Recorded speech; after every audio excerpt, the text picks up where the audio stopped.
How's it going, everyone? Putting together this video for you guys.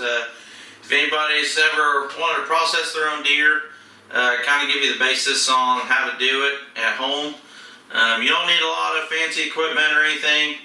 I'll take you through the list of the stuff that I have here at my house.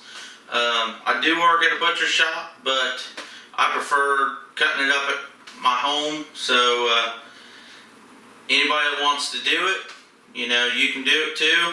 You don't have to be a professional or anything. And as I go through all the different cuts and how to do it, there is some variation on the different styles of people doing it. This is just the way that I personally do it. Take it for what you want. Hopefully this is going to be some good information for you guys and able to help you learn something.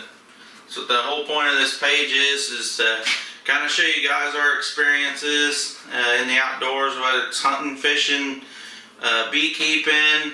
You know, this is the other part of it too. Whatever we catch or kill, you know, it's all for us to consume. So hopefully you guys enjoy this video. Don't forget to hit the subscribe button below and give a thumbs up. Let us know we're doing good. And comment below if you got any questions. We'll try to answer it for you. And enjoy the video. Alright, I'm going to start with a list of things that I would say are a necessity.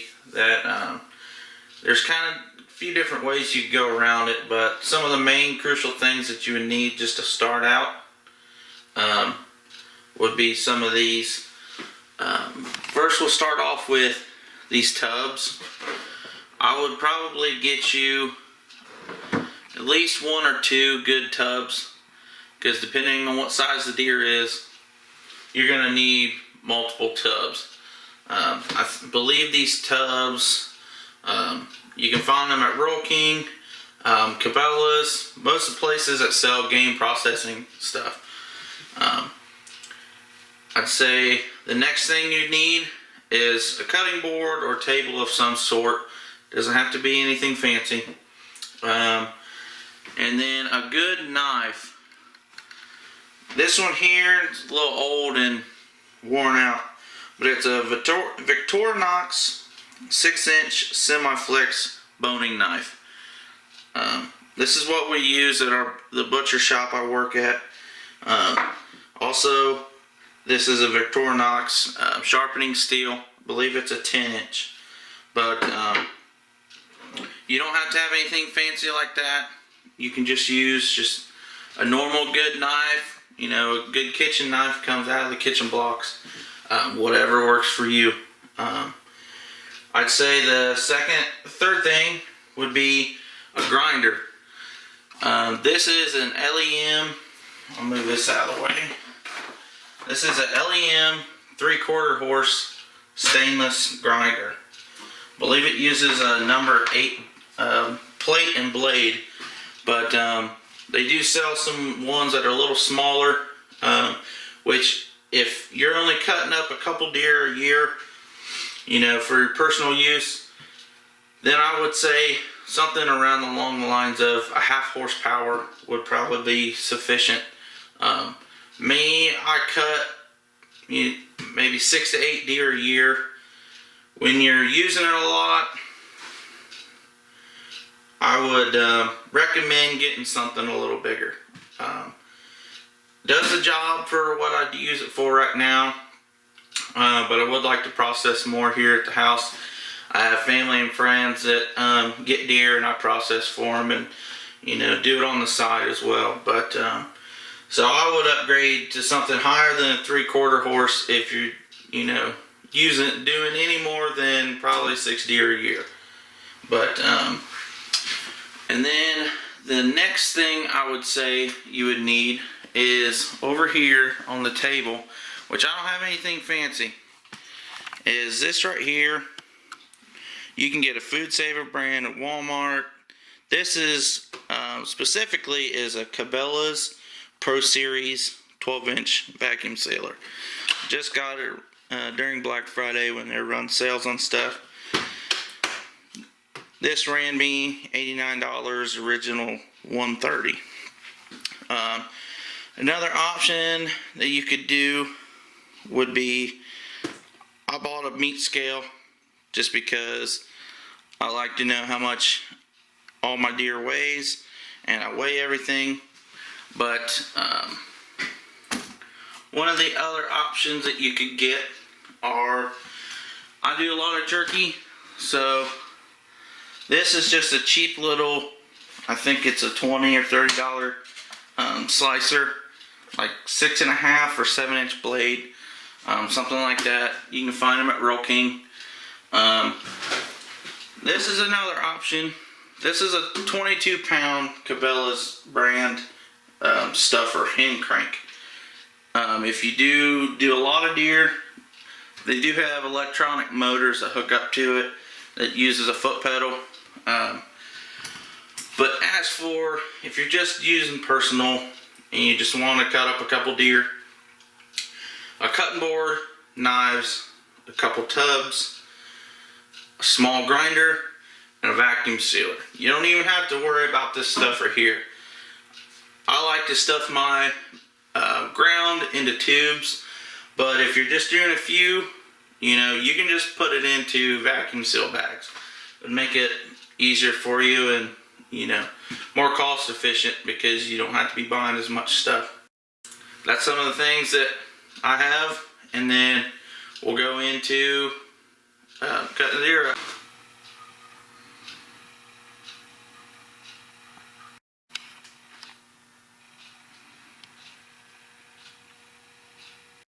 I skinned this deer at work, but I quartered it and brought it home in tubs. But typically, bring it here at the house. In my shed, I have a pulley system, and you know, that's where I skin the deer. I hose them out with a water hose, make sure it's all clean. I do take a small little torch and burn the hair off of the carcass and then wash it. It just gets all little hairs, so you're not having to trim it a lot. It just singes it and burns it, and it's good to go.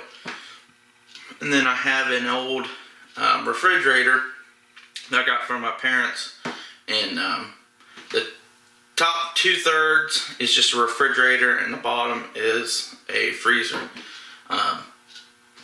Like I said, if you're doing this in good weather, you know, it's cold, below 40 or so, you know, you don't need a cooler of any sort like that. As long as you have a freezer to put it in after you package it, you're good to go.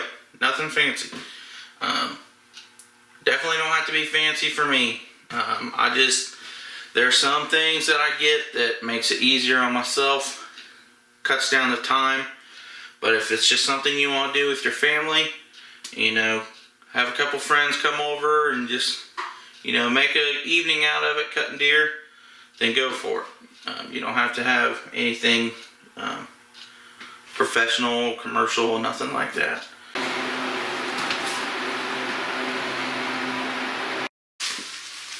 Alright, I'm going to go through the different sections of cuts. First, we'll start off with the shoulders. Got both of them here. This is the brisket and neck. I cut the legs off of the front. Then you have this big piece. These are the spare ribs. Usually I just cut them off.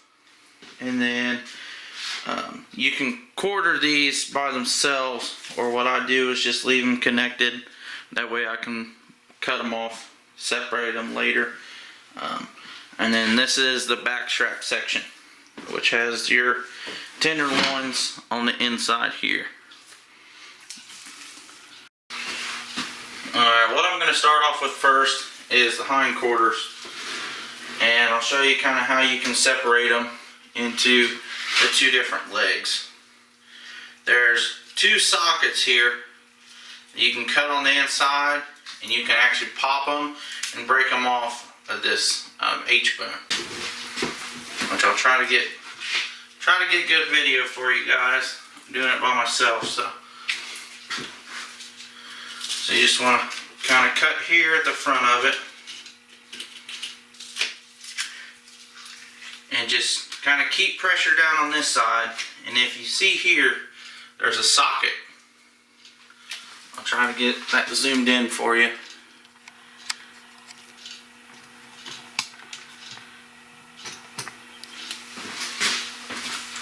There's a socket right here. Right here.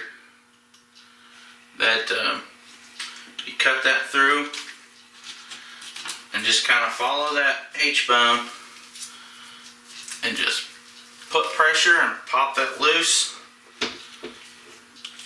and just kind of go down through that, just kind of keeping towards this H-bone.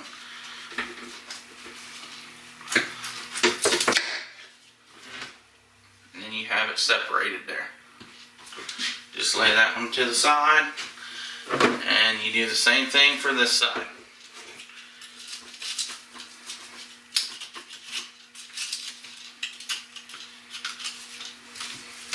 Just kind of take pressure, just kind of go in through that socket.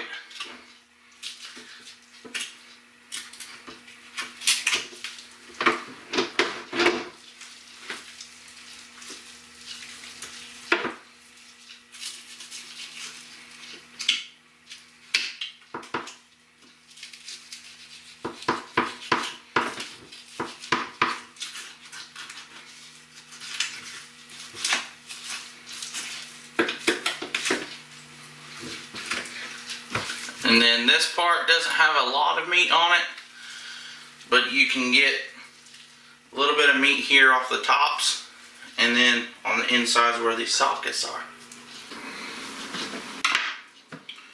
Alright, one of the roasts that I like to save,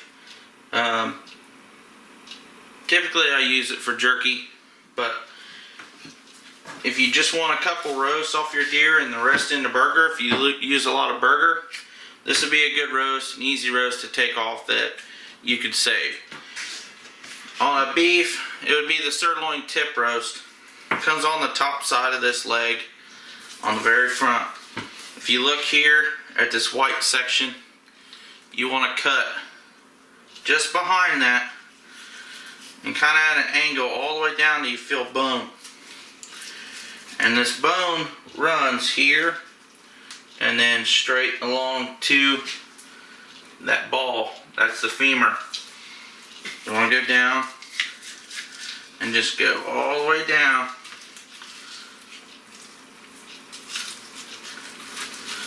to the end. And that is the sirloin tip roast.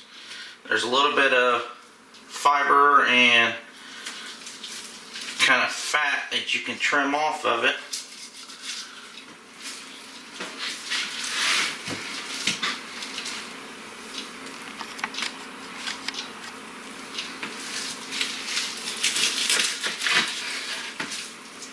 There's kind of like this little cap here.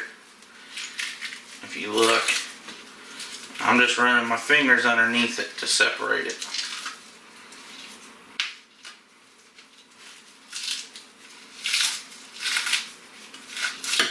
You'll kind of see it separate into this little chunk.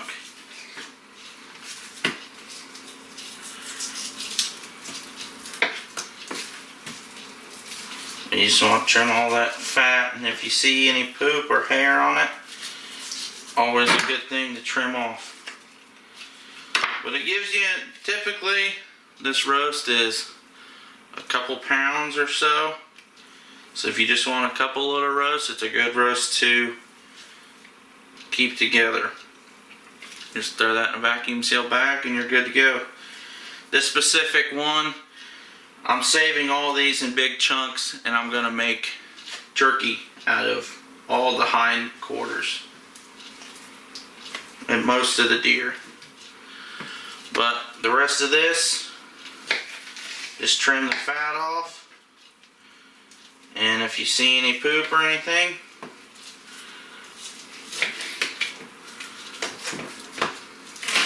and sometimes if you have a small grinder, kind of like I do, you have to cut it into like long strips or smaller pieces. That way it'll fit in the head of the grinder.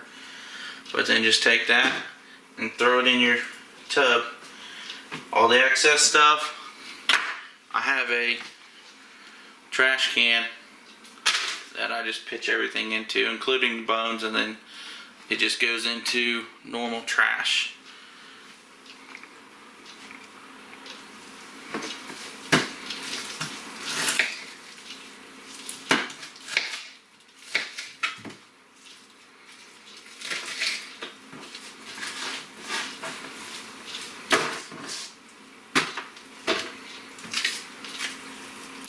Typically I have a tub here for the roast or other cuts that I'm going to use, but this will just be the tub that I'll keep all of my big chunks in to make jerky meat out of. So then I'll bring back the leg here, and you can see the femur there where I took it along. Here I want to go until this tendon kind of flattens out into this muscle. You just want to go straight down and do the same thing where you just keep up against the bone. That way all that meat stays intact in one chunk. Just kind of work along there. Go on the other underside of the bone.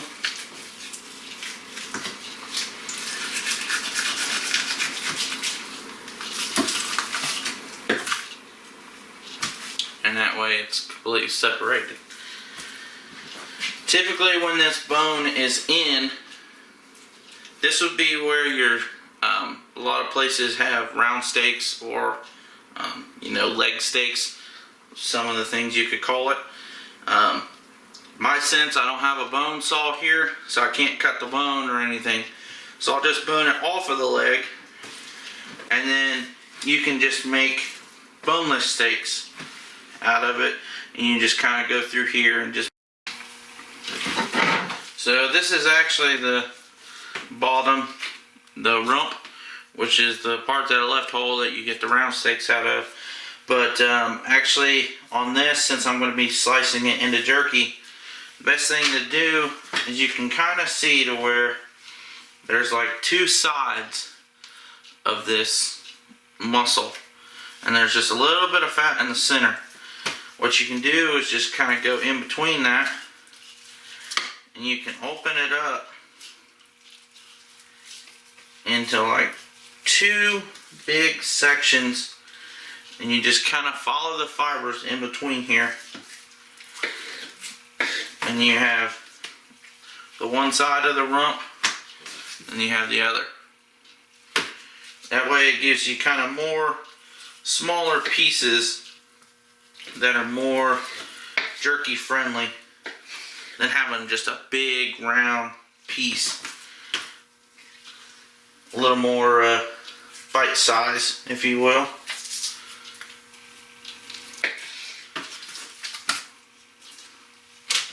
And that's the section that I put into the freezer to slice off. And you always want to go across the grain. So the grain of the muscle runs this direction, but you can kind of see that it runs that direction. So when you slice, you would want to slice this way. It makes it more tender because you're biting and separating the pieces that are already cut.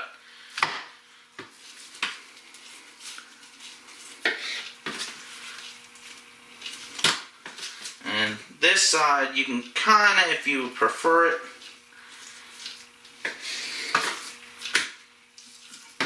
you want to slice all that excess fat off. And you have another chunk there, and that's good to go into the jerky meat. And you have a chunk here that you could slice also.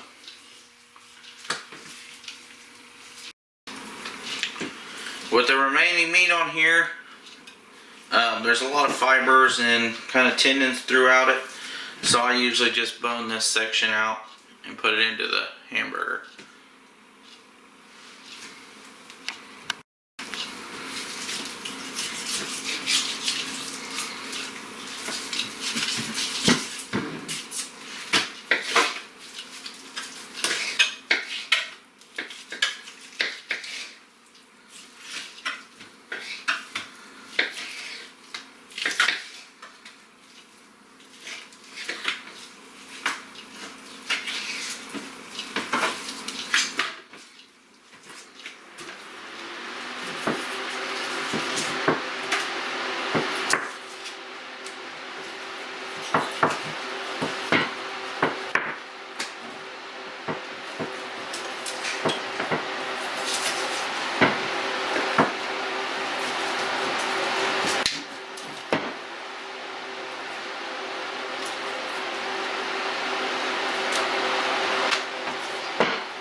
is all boned out and ready to discard. And we're going to do the same thing to this leg and get the roast out of it and the rest for the jerky meat. So before we get to shoulders, this is that little section. The technical area would be the sirloin. From here forward is your back strap, and this is the rump. So there's just a little bit of meat up here at the top for you to bone out. If you want, if you don't want to mess with it, you don't have to. But if you're wanting to use as much meat off of it as you can, this'll yield you a couple pounds. Not a lot, but it's just kind of the filler area between all the hip and the back strap.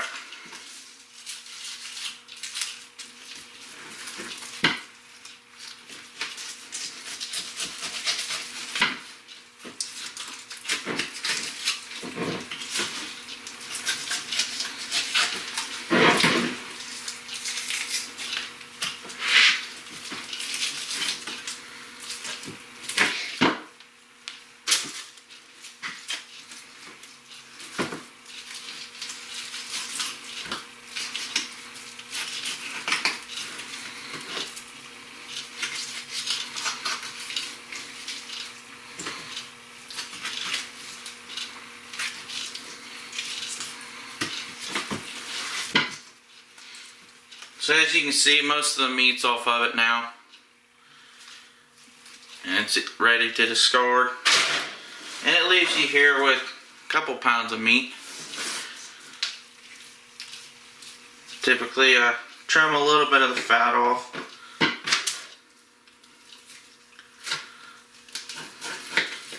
A lot of people say that the fat makes it taste funny, but out of all the deer I've shot, I haven't really had any issues with stuff tasting wrong. A lot of that has to do with if you don't keep it chilled like it should be, and you pop the guts or anything like that is going to taint the meat. But grab a shoulder here and we'll go into that.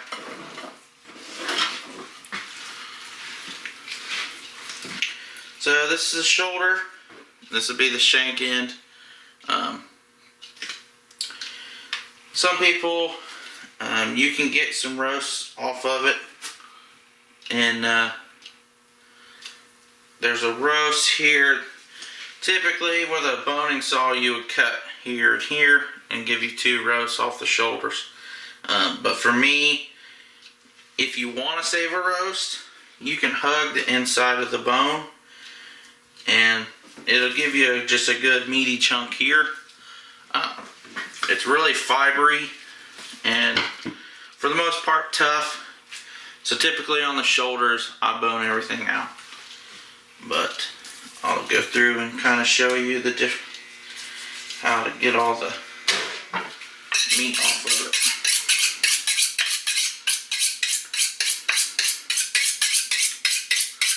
And that brings me to another point. You always want your knives as sharp as you can have them. When your knife isn't very sharp, you're pushing on it a lot, and it could slip, and it'd be more dangerous having a sharp knife to where you're not forcing as much, and give you a cleaner cut, and it's just less tiring having a nice sharp knife just glide through everything.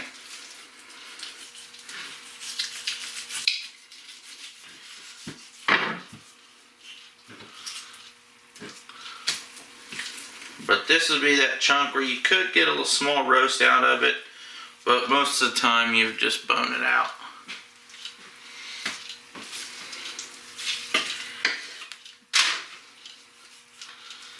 And the same thing here, just trim, make sure you're getting it all clean. There's no blood spots or anything of that nature.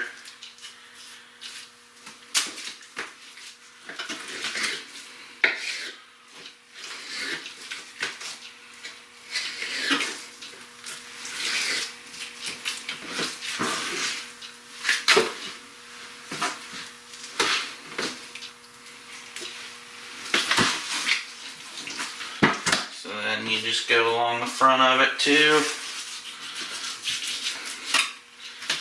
Gives you a chunk of there. And there's the shoulder blade is one of the more difficult spots to bone out.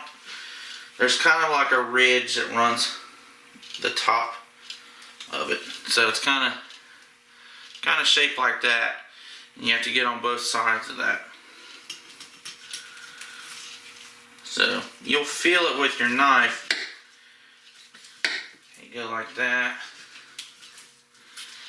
Just kind of go down on that flat spot part of it.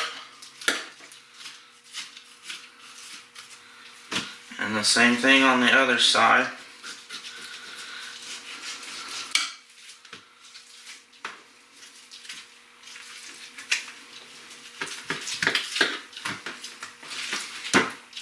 And you can see there kind of how that bone has that ridge across the top of it. So then I will flip it over, and on the bottom it's just flat. You just want to run your knife all the way against the bottom of that bone. And what I do when I do this is I grab a little bit of meat and pull up on it. And just kind of work that knife underneath it.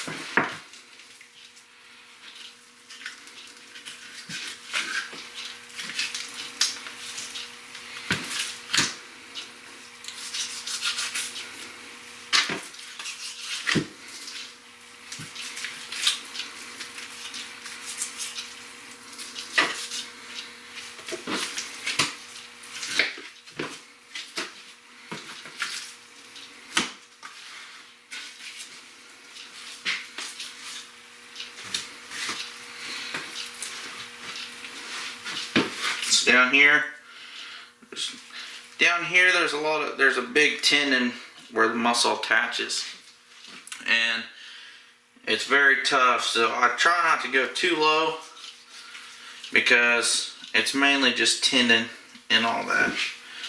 But just go down all the way against the bone, and they give you that shank meat off there. And the same thing with the front of the leg. Just kind of want to go up a little higher. And the same thing with the side here.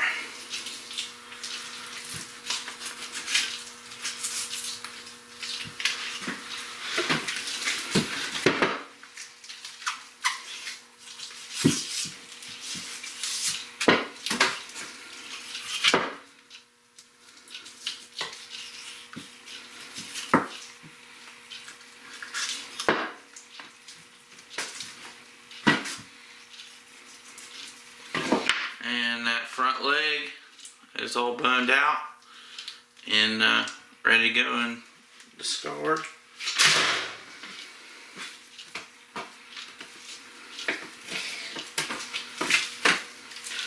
And this is just that meat that I have to, all the meat I got off the shoulder, but with the size of the grinder I have to cut smaller pieces. Now on this one you can see there's a little more bruising and blood to it. This is the opposite side of the shoulder, opposite shoulder. I shot behind the shoulder and it was quartering away, so this is the backside shoulder that it went through, and typically you get a lot of bruising and blood through it. So it's something you got to bone out and make sure it's all clean.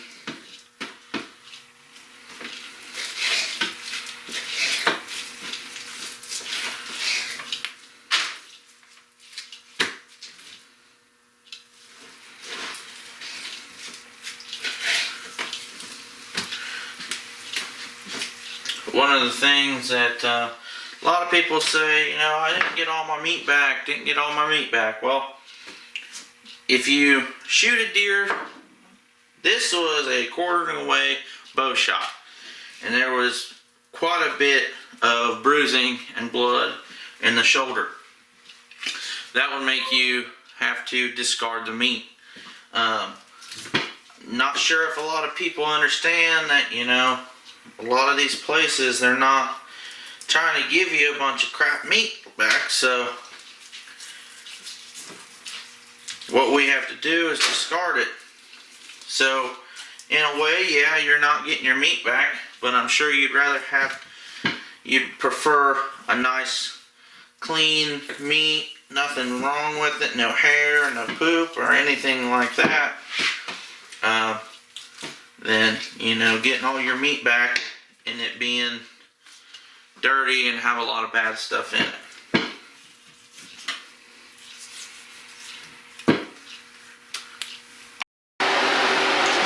So what we have here are the spare ribs. Just below, the back strap would be up here, and this would just be the rib cage. There's a little bit of meat on them, not much. Some people will actually cook these whole, and you can have like beef ribs, whatever. But I don't use them for anything, so I just bone them out into the hamburger.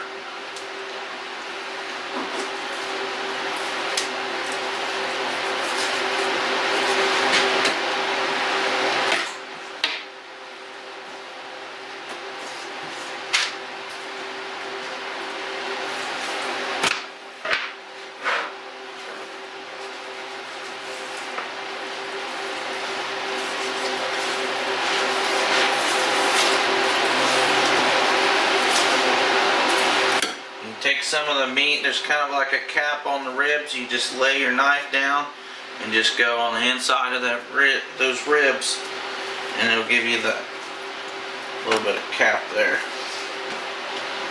The same thing, you just want to check for bruising. Ribs are typically pretty easy to bruise, but you do get some meat out of them.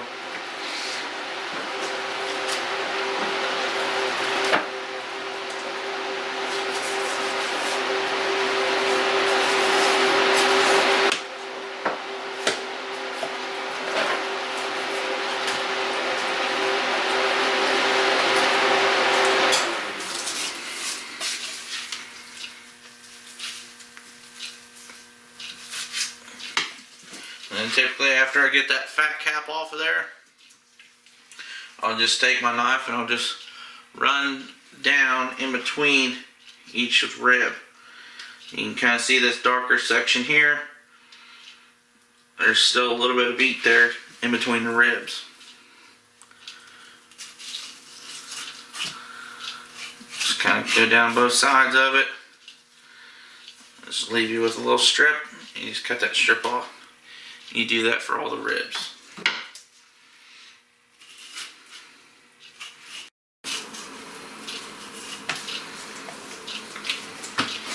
And that'll give you all the rib meat off there.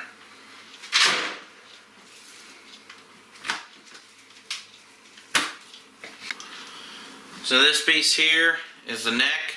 This is the top of it, and this is the chest into the brisket here. Most of this I just bone out into the hamburger, and typically not too much use for it. I know a lot of guys, if they get big bucks or something like that, they'll they'll want the neck roast, and they'll roast that, and there's still quite a bit of meat on here. There's just a lot of bones, and it's tough to get all the meat out. So that's one of the things. Guys like to get the neck roast, that way the meat all falls off and you're utilizing quite a bit more than if you were to bone it out.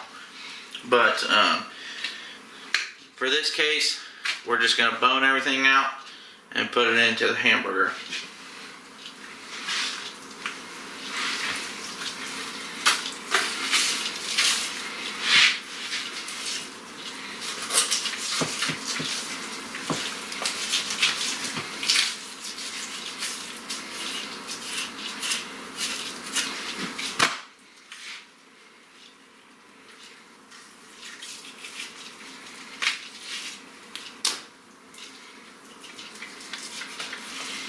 On this part is similar to the ribs. There still is ribs here because it is the rib cage. You'll just want to go all the way down along the ribs and just kind of work down into it. And you can kind of see how it's peeling back. And here's the ribs, and all that meat's off of the top of it.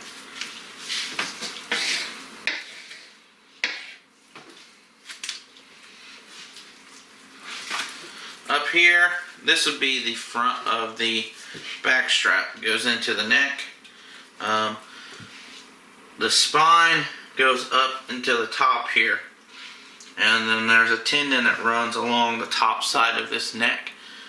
You want to make sure that's out of it, because it is very, very tough. But I'll kind of cut that and just go through with it. And you can kind of see there the start of that tendon right there. That kind of yellowy big chunk is that tendon that runs along the top side of the neck.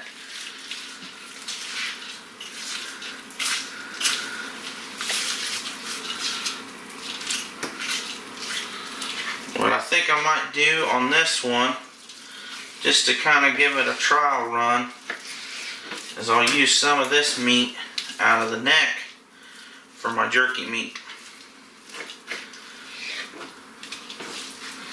Just kind of keep it in a big chunk like that. The muscle fibers are running that way. You just want to cross slice it. You can kind of see there real good how that muscle runs that direction. And you just cut against it. And you can see here, this is where that opposite shoulder, which you can actually see the hole there where it went through. And that bruising, once it goes in one spot, it spreads quite a bit, even on a bow shot. So don't be surprised if you even make a good, double lung pass through on a deer. There's still going to be some pretty good bruising on it. So you could bone out all of the bruising if you wanted to, but in this case I'm just going to leave that side there and not bone any of that out, because I don't want to contaminate the good meat that I have in the ground.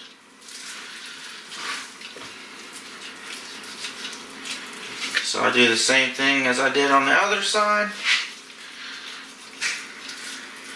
and just kind of work up the bottom and the top of this spine.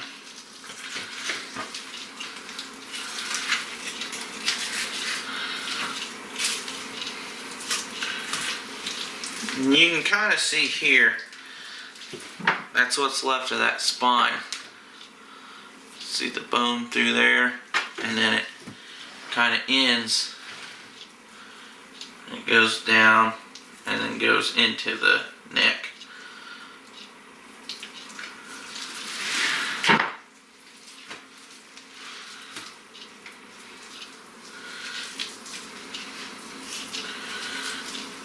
And this is that tendon section, where you want to make sure that it's out of the neck meat.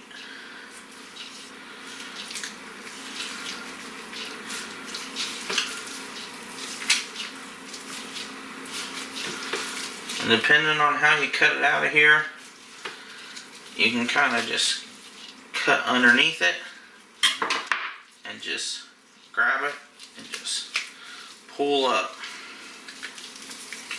and it'll come right up out of there. That leaves you with that tendon.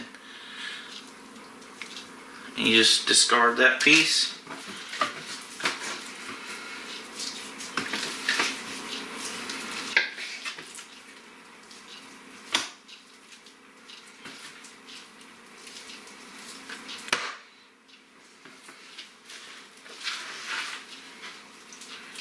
Finish going up here along the top of the neck.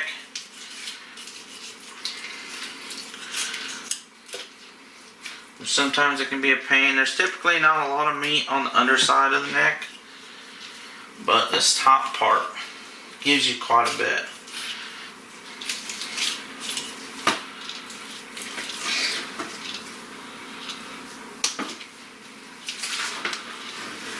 Flip it over, we'll do this side.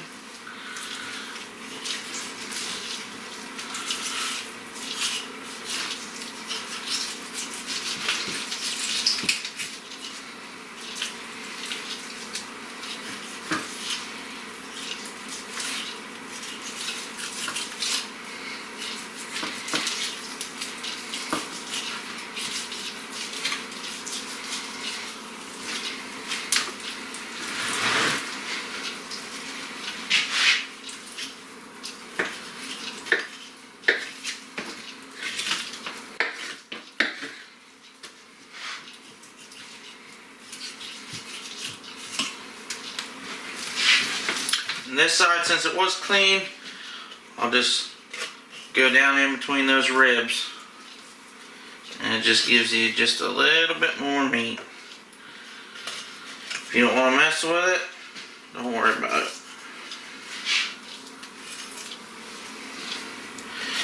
I try to personally get off as much meat as I possibly can that's salvageable.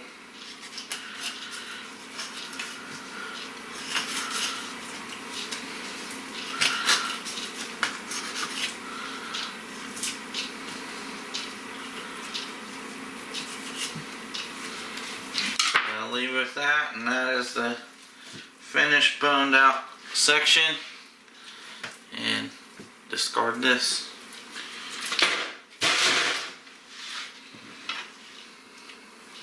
Alright, we got the back strap here. This here is the front, and this is the back. So what we're going to be doing, it's just running here along. You can kind of feel the bone of the spine goes down along through there, and you can kind of see there's a little line that goes along the top.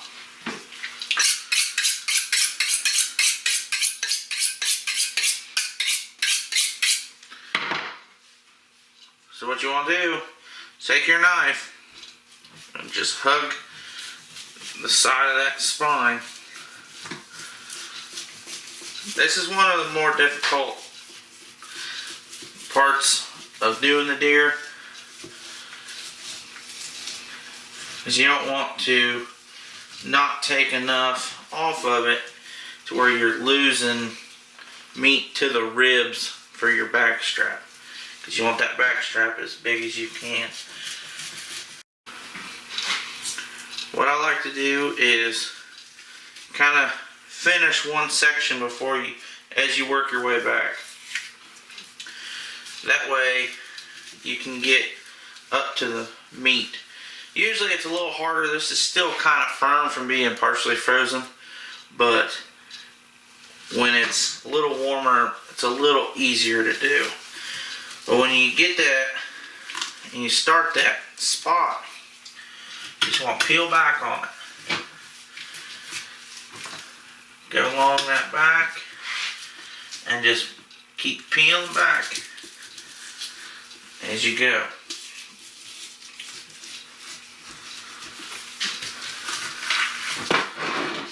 And sometimes you can go here along the bottom side of those ribs.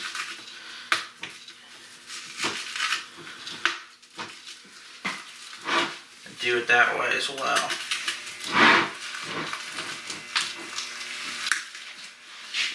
You can kind of see it peeling out of there.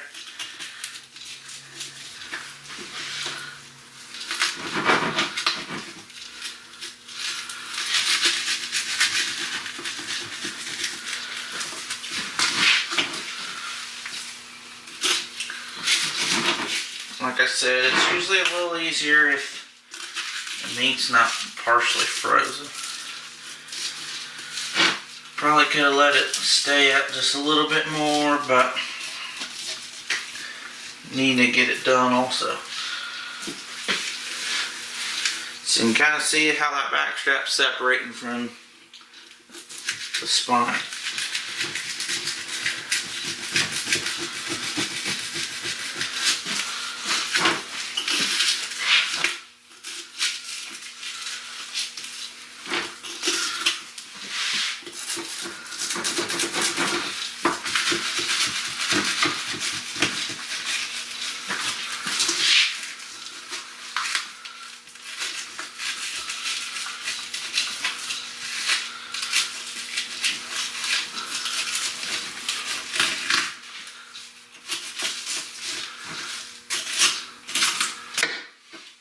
And you have your back strap out of there.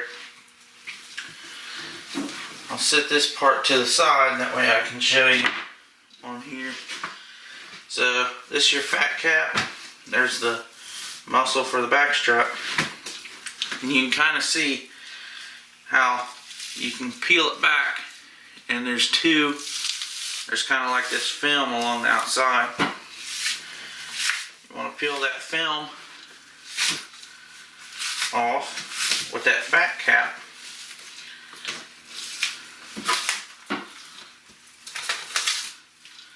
And it exposes all that back strap. And then something you want to do also is any of this silver skin you want to cut off. It's really thin. You don't want to be going too low because you'll be going into the meat. But typically just along the top side here, there's quite a bit of tendon that's on there, and it gets really tough when you cook it. But sometimes the way that I do it, I like to leave that just a little bit, and I just cut it off after I cook it, which is fine also.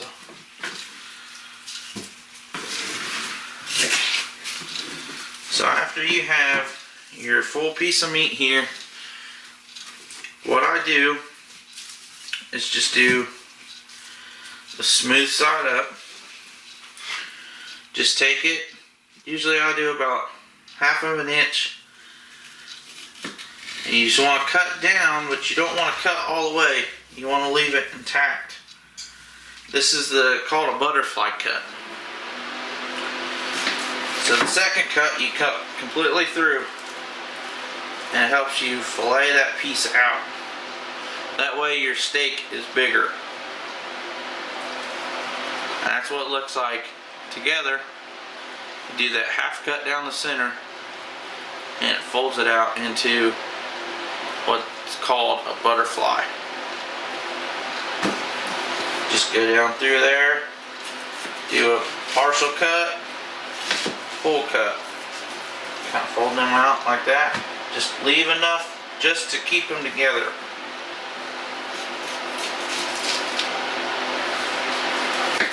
It is a little tough to get down at first, but you'll get a hang of it after a while.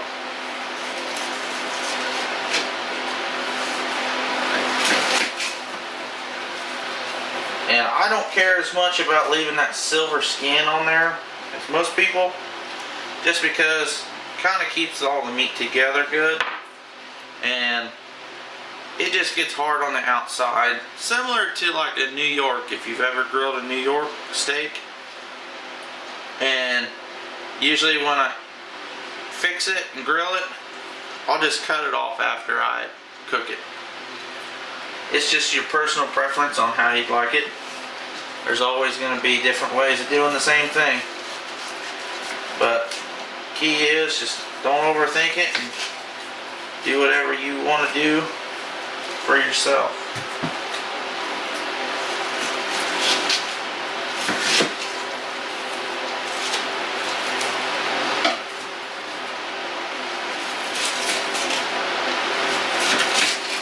You want them decently thick, but you don't want them super thick. Just thick enough to where you can grill them a little bit and still get them done, but the key with venison is not to overcook it. So you want to do it a little thicker, that way it's a little harder to overcook. Usually if you just got a little piece like that, I'll just keep that for a steak. Won't even mess with cutting it up. But that shows you all the steaks here. This is the butterfly steaks out of the back straps. One of the probably the most popular steak cut of meat out of a deer. A lot of people, if they want a lot of ground, this is the only thing they save. Make the legs into burger, and after I get this one done, take it over and I'll show you how I package these steaks. So the tenderloins are located here on the inside. Also called fish, inner loins, whatever you want to call it. But similar to the back straps, you just want to run down here on the spine. And these are a little more delicate than the back straps, so you want to kind of take your time, make sure you're getting them all out good. Go all the way up against the ribs. We'll zoom in a little bit for you.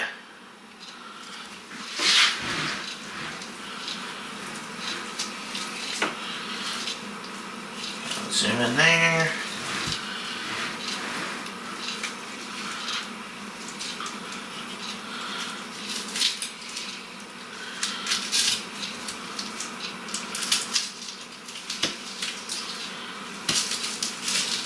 Some people take these out after they gut them. You can do it however you want. Typically I just leave mine in there and just cut them out when I'm doing the rest of it. Whatever your preference is. Some guys like to eat these before they even cut it up, so they kill a deer and take it home and throw it on the grill as soon as they get back to the house. But so that's the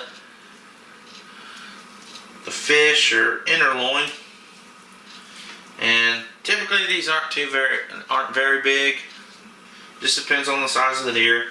This is just an average size buck. But there's that side, and then we'll show you how we do this side. Same concept, just different side.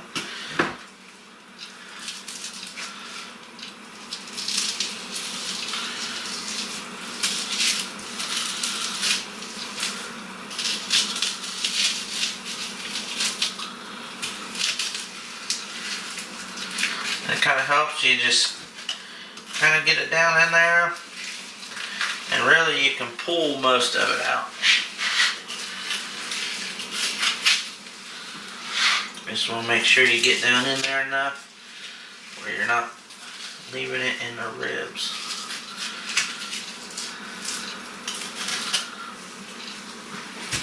So we'll set this aside now, and I'll just kind of show you how we trim them up. Just kind of trim this and take that fat off. And there's kind of like a film where you can grab, kind of like where this ice is.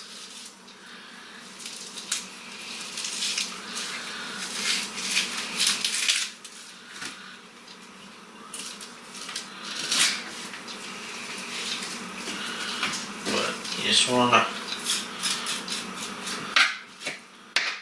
This was pretty clean. I didn't pop the guts or anything, but it kind of gives you the. That's what they call the fish or the inner loin. Set that there. Typically I'll just cook one of these at a time. Cut it in half, and it's just me and my girlfriend here at the house, so we don't need a lot of food at one time. But, just kind of clean this one up again.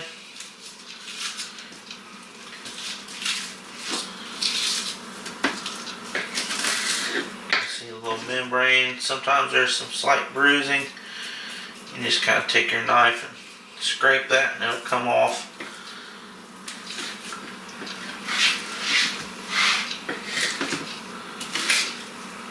But there's another one done. Ready to package. Just going to take the rest of this stuff here and what's left on the ribs, bone it out, put it in the ground, and then we'll vacuum seal everything. Got the steaks here. Got a box here with 2 different size bags I use. These are smaller, typically put like 1 to 2 steaks in it. I prefer the pre-cut bags. Makes it a lot easier and a lot less wasteful. You don't have to use as much when you're making a bag. But these bags are a little bigger if you got a small roast or you want to do a few more steaks than normal. And then also have larger bag. I believe it's gallon size for like large roasts and stuff like that. Alright, got the bags ready. Got a vacuum sealer here ready to plug in. And good marker, good permanent marker is always handy. So we'll start off with using these small bags, and we'll take these, grab your tenderloin. I like to do just one at a time, but just lift up your vacuum sealer, make sure it's all flat, push it down, lock it in, and then there's usually some different settings. You can, I have it set on automatic and it's on normal. You can change it for gentle or like wet or dry foods, but I just press auto. And it does everything it needs. It'll suck all the air out of it. And then when this one light comes on, it'll be sealed. And easy as that. You got a good firm seal on everything. Does a pretty good job. And we'll just take our marker here.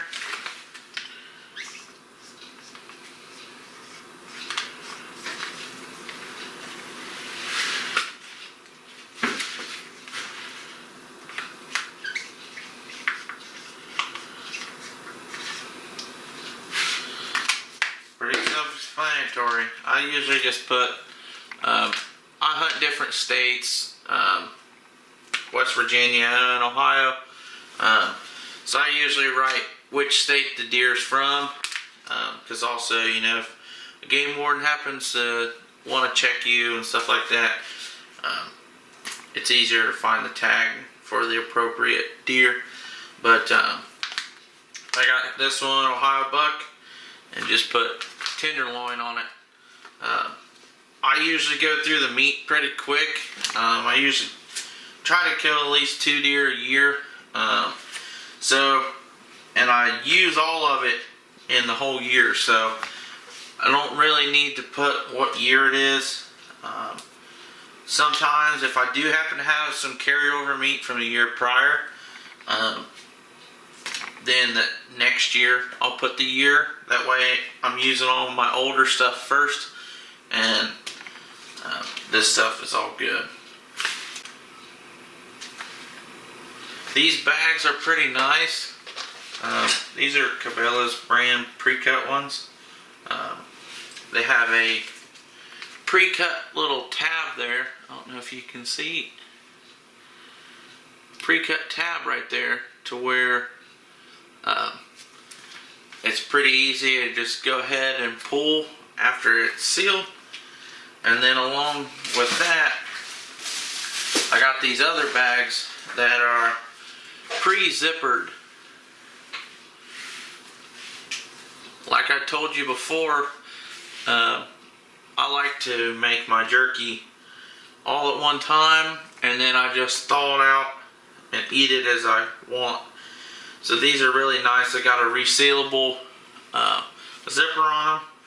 You vacuum seal them like normal, rip the top off, and it still has a seal. So it keeps it good longer even after it's open, which is really good. This is the first time I'm going to be using these, but I'm pretty excited about it so far. Gonna finish vacuum sealing all these cuts, and then we'll go into grinding for the hamburger, and I'll show you how the stuffer works and all that soon. Alright, got everything set up, ready to grind some burger.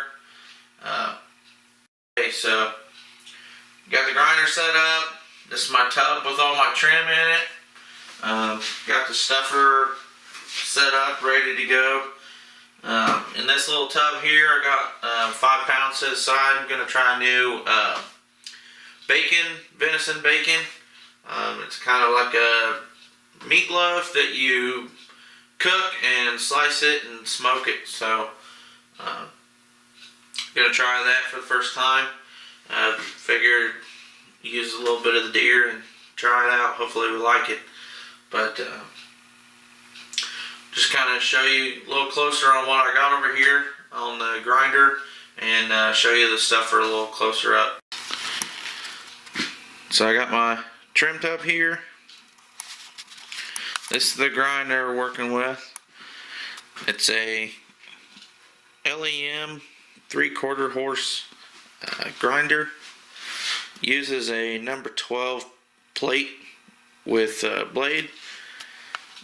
Up here it holds probably maybe 10 pounds at most. It's kind of on the small side, but it's just big enough to where they use steel gears to last a little bit longer than like the smaller, cheaper ones you would get at like Walmart or something like that. Those typically use plastic gears.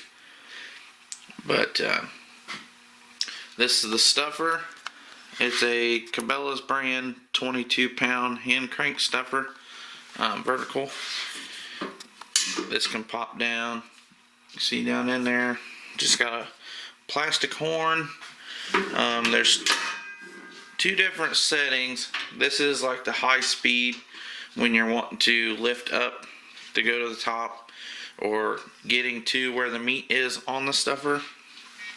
This top crank is, which this is removable, just goes on there, and that is the lower setting to when you're actually stuffing. If you don't use that top crank, it's just about impossible to get it to work right. But got a box of bags here. I get these from my work. Just wild game, not for sale, all the different kinds. Typically I make breakfast sausage. I just mark those sausage, and the rest I just leave plain. But that's kind of the setup there. Probably won't record too much on the actual grinding, just because this is pretty loud and it's really kind of the same thing over and over. But right now I have set up with the coarse plate. I run a coarse plate, I run it through that, and then I switch the plates and I run it to a fine. Just kind of gives, the coarse plate kind of just makes it easier on the grinder, taking it from big chunks into smaller chunks. And then the fine blade does good with getting it smaller to make it more tender when you cook it. One of the things I like using about the coarse plate too is I have a bag here. I'm adding pork. Typically I add about 20% pork to my deer. It makes it real easy to grind everything and be able to mix the pork evenly throughout all the meat, so you just don't have big chunks of pork. So I'll grind everything through at once, switch plates, and then grind through again. So we'll kind of get a start on this part here.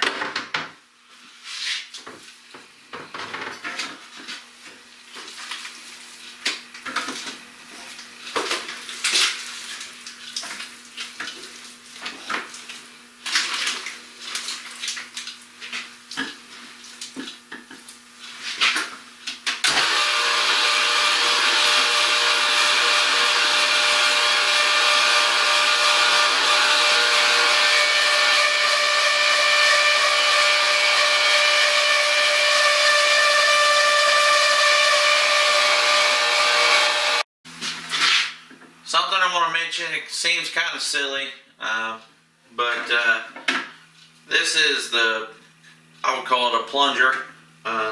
If you are trying to feed meat in here and it's either getting clogged or the auger isn't catching it, it's used to push it down in there. Even on something little like this grinder, you wouldn't want to be putting your fingers down in there. It'd be kind of hard to put your whole hand in there, but if you're reaching real good down in there, then you can get a fingers caught, and it wouldn't be very good. You'd be losing part of your finger, even from being a small grinder.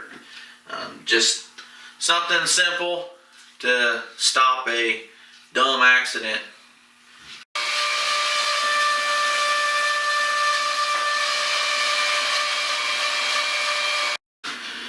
After I got everything ground through the coarse plate, I just take it and I dump it back in the big tub. That way I can mix it up and get the pork mixed throughout the meat pretty good.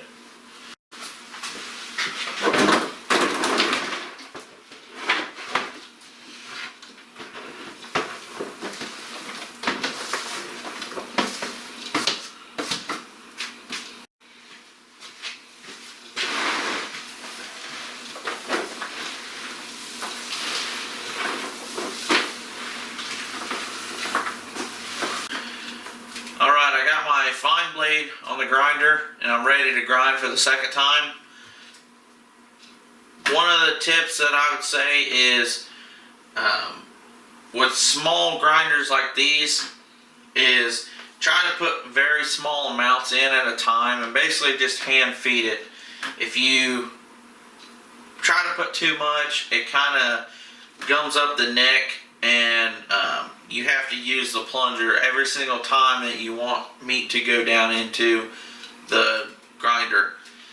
If you just kind of take bits and pieces and throw bits and pieces in, it works a lot better, and you can actually go a lot quicker than having to push down every single time you want meat to go in there.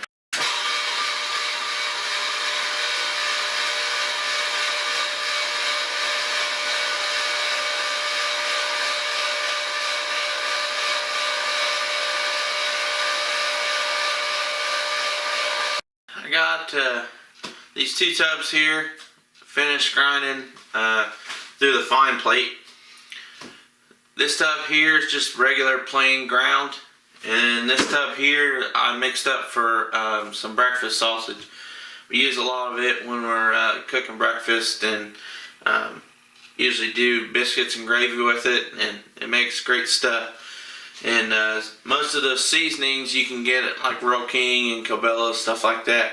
Anywhere that sells game processing equipment, packaging a couple. And like I said before, this is just an option for the stuffer. If I were to have this, then all I would do would be would just ball up the hamburger here and just put it in the vacuum bags. Be the easiest thing to do. Stuffer is just an option to give you the ability, if you wanted to do like snack sticks or anything like that. Really good for that. I just prefer to use tubes to keep my ground. Alright, hopefully that's a good angle for you. You can see, what I'm doing here. But first thing you want to do is just take the snuffer base off. And like I said, this holds 22 pounds, which is a good size for doing deer, depending on what you use the ground for or what cuts you get. Sometimes you can get away with just filling this once and you got your whole deer in it. As opposed to some of the smaller ones, they're nice if you don't, if you don't want to pay for one that's bigger. But the larger ones are a little better if you're doing a lot of deer, like I'm used to. Some of the smaller ones are kind of tough because they hold so little, like the 5 pounder. Maybe not so much a 10 pounder, but as much effort it is filling it up and doing all of it, you might as well just ball it up and put it into vacuum bags.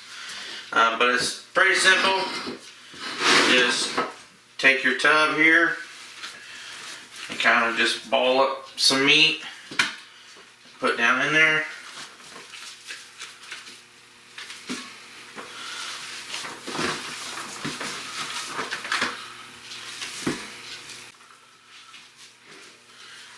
I usually kind of press it down in there, get it in there tight.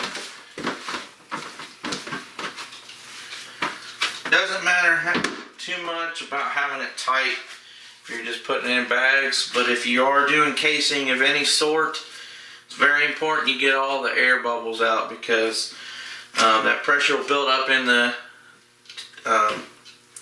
the tube and it'll pop and you'll have sausage everywhere. But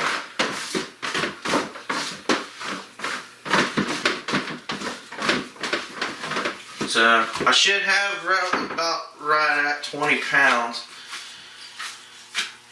with the pork added and everything else. I had about 35 pounds. I took 15 out for the breakfast sausage, so should have about 20 pounds.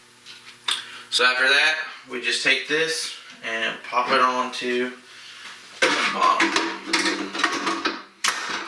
Alright, get it on here. You want to start out with having the crank on the top one. You want to, or the bottom one, which is the fast one, crank it down until you kind of feel some pressure.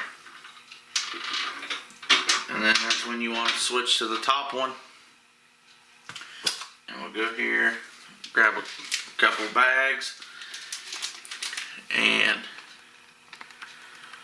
we'll just slide it onto the end.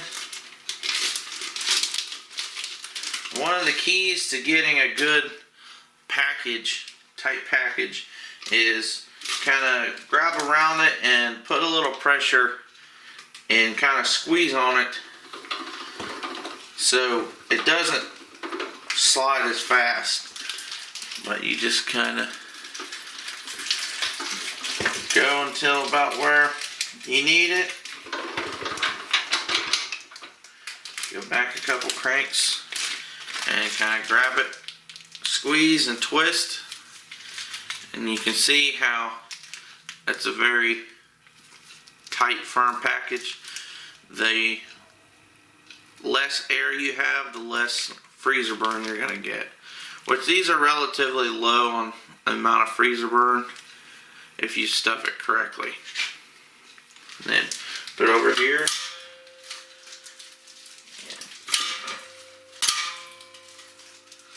Put it on the tape gun, which they're notorious for messing up. And that's good to go. From there, you just put them all in a box and you can put them in the freezer.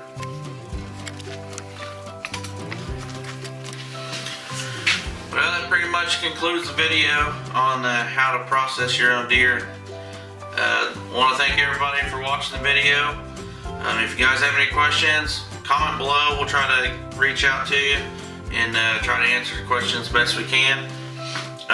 Below, I'm going to have a link to all the equipment that I personally have. Not sponsored by anybody. It's just stuff that I bought in the past. But hit the subscribe button below.